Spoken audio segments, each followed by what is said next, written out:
Hello everyone. तो कैसे हैं आप सब? आई होप आप लोग सब बहुत अच्छे होंगे और अपने एग्जामिनेशन की बहुत अच्छे से प्रिपरेशन कर रहे होंगे। मैं आ गई हूँ with the another video and with the another important question of DG and tensor paper. आज का जो वीडियो है वो होने वाला है एमएससी मैथमेटिक्स सेमेस्टर थर्ड वाले स्टूडेंट्स के लिए, जो हमारा पेपर 5 है डीजी एंड टेंसर का। चलो फिर जल्दी से देखते हैं कि आज का क्वेश्चन क्या है। ठीक है, आज का जो क्वेश्चन है वो है to find the necessary and sufficient condition that surface z is equals to f of x comma y should represent a developable surface. अब देखो, सबसे पहली चीज तो ये क्वेश्चन की तरह कैसे आता है ना, ये आपका 2024 में आया हुआ क्वेश्चन है।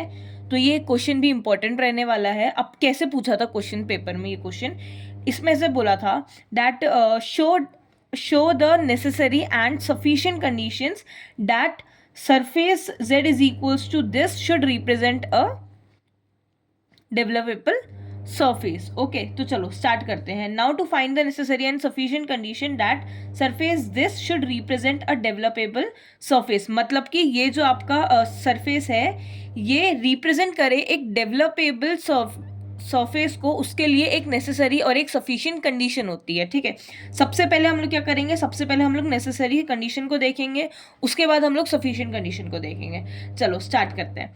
The equation of tangent plane at X Y Z on the surface z is equals to f of x comma y is x minus of small x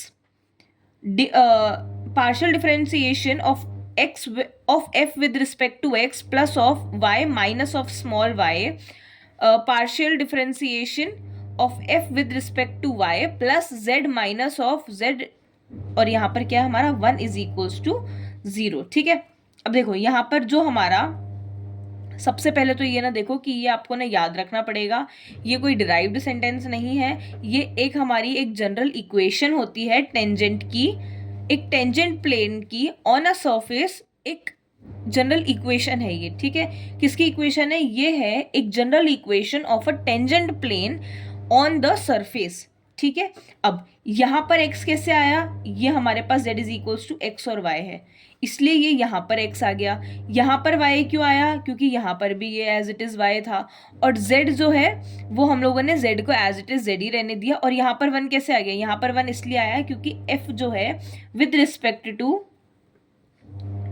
जब z होगा विद रिस्पेक्ट टू z से partial हम differentiation करेंगे तो यहाँ पे है ना z, तो क्या हो जाएगा 1 ही आ जाएगा, है ना, 1 ही आ जाएगा यहाँ पे, और इज इक्वल्स टू 0। ये हमारी एक जनरल इक्वेशन होती है। मतलब बेसिकली देखो, ज़्यादा कंफ्यूज होने की ज़रूरत नहीं है, ये आपकी जनरल इक्वेशन है जहाँ पर x y और z जो है वो यहाँ से आए हैं, और यहाँ पर partial derivative of with respect to z जो है वो हमारा 1 होगा यहाँ से। ठीक है, तो ये हमारा 1 आ जाएगा और इज इक्वल टू 0 आ गया। नाउ हमने कैसे इसे हम लोगों ने फिर से रीराइट करा as x minus of small X P plus Y minus of small Y Q plus Z minus of Z is equals to 0। क्या करा हम लोगों ने, ये जो पार्शियल डिफरेंशिएशन है इसको p अज्यूम कर लिया और इस पार्शियल डिफरेंशिएशन को q अज्यूम कर लिया। ठीक है, where p is equals to derivative of f with respect to x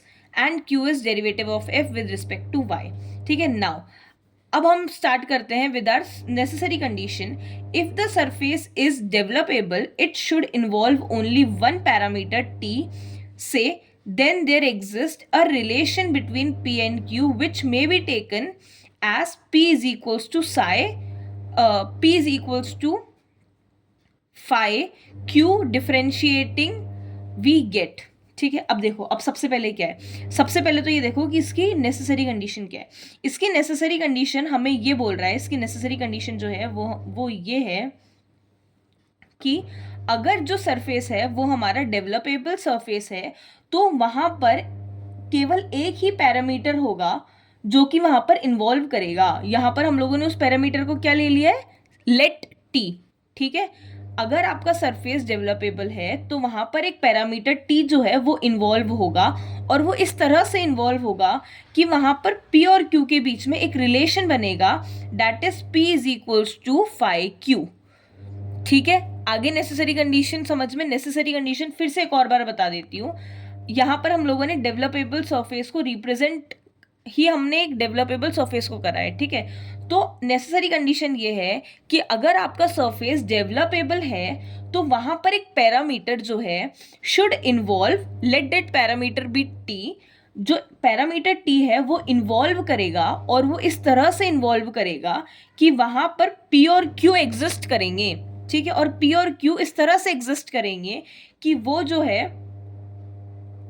P is equals to five Q हम उसे रिप्रेजेंट कर सकें, ठीक है। अब सबसे पहले हम लोग क्या करते हैं, हम लोग डिफ्रेंशिएट करते हैं इसको विद रिस्पेक्ट टू,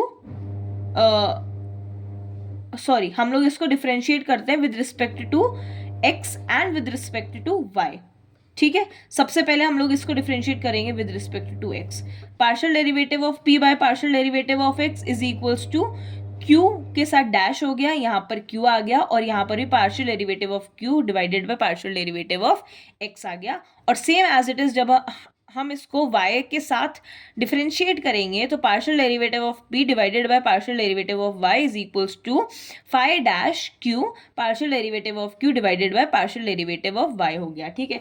अब ये जो इक्वेशन है, इन इक्वेशन को हम लोग डिवाइड कर देंगे ताकि ये वाली जो टर्म है ना डैश वाली, ये एलिमिनेट हो जाए, ठीक है। कैसे डिवाइड कर रहे हैं, डिवाइड हम ऐसे कर रहे हैं, देखो सबसे पहले तो हम लोग LHS को कैसे कर रहे हैं, del p by del of x divided by del p by del of y, ठीक है। हम ऐसे डिफरेंशिएट कर रहे हैं, is equals to psi phi of q divided by psi phi of q, और यहाँ पर ऊपर क्या आ जाएगा, del p by del x divided by del p by del q by del y, ठीक है। यहाँ पर आ जाएगा। उसके बाद क्या होगा, ये जो del p by del y है ये उधर चला जाएगा, और यहाँ से ये जो डिनोमिनेटर में था वो हमारे यहाँ से इधर आ जाएगा। तो वैल्यू क्या हो जाएगी हमारी, partial derivative of p by partial derivative of x multiply with partial derivative of q divided by partial derivative of y is equals to partial derivative of q divided by partial derivative of x multiply with partial derivative of p divided by partial derivative of y।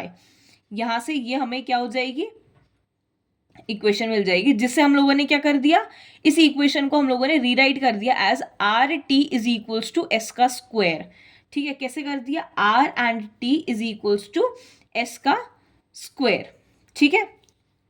जहां पर r की value क्या हो जाएगी, मतलब ये जो equation है ना, हमने इस इक्वेशन को लिख दिया है R T is equals to S का स्क्वायर, जहां पे r की वैल्यू क्या होगी, del p by del x, t की वैल्यू क्या होगी, del q by del y, और s स्क्वायर है, यहाँ पर मल्टीप्लीकेशन है तो यही हमारा s होगा। मतलब यहाँ पर ये एस स्क्वायर क्या रिप्रेजेंट कर रहा है, यहाँ पर ये एस स्क्वायर हमें ये रिप्रेजेंट कर रहा है कि ये जो del Q by del X है ना, del Q by del X should be equal to del P by del Y, ये इक्वल होंगे, ठीक है। तभी तो होगा ना, यहाँ पर एस इंटू एस तो क्या हो जाएगा, ये एस का स्क्वायर तभी आना चाहिए।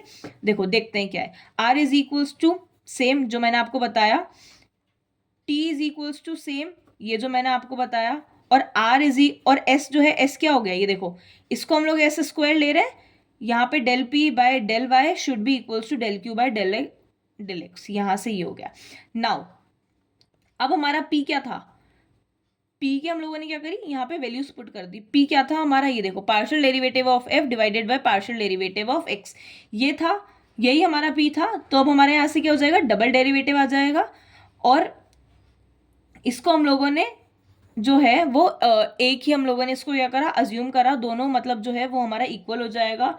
तो हमने यहाँ से क्या कर लिया, p और q यहाँ पे क्या हो गए, इक्वल हो गए। तो डबल डेरिवेटिव ऑफ नीचे क्या आ जाएगा, x एंड y, x और y आ गया, और यहाँ पर क्या आ गया, f के साथ डबल डेरिवेटिव आ गया, और यहाँ पर q के साथ क्या था, q के साथ हमारी वैल्यू थी f partial differentiation with y, तो यहाँ पर y आ गया और डबल डेरिवेटिव आ गया, ठीक है। Now thus R T is equals to S square is the required necessary condition, ठीक है।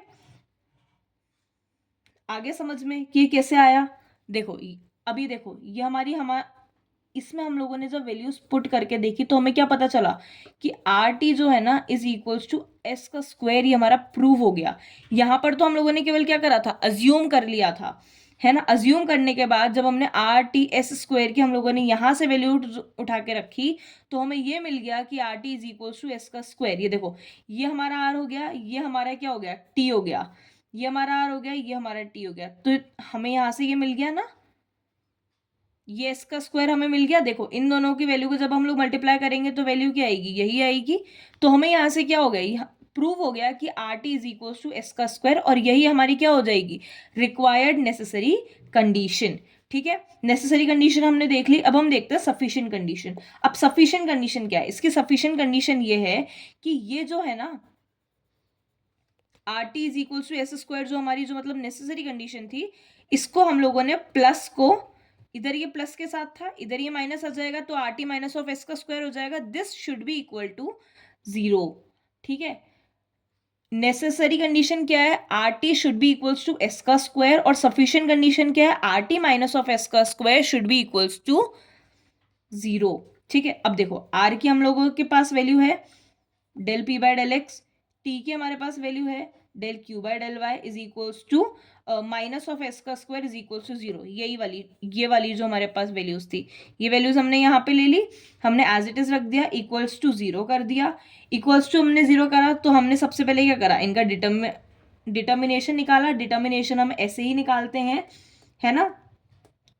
एक्स वाली टर्म एक तरफ कर दी, वाई वाली टर्म हमने एक तरफ कर दी। Partial derivative of P Q हो गया, नीचे partial derivative of X Y हो गया। This should be equals to 0, this should be equals to 0, and this means that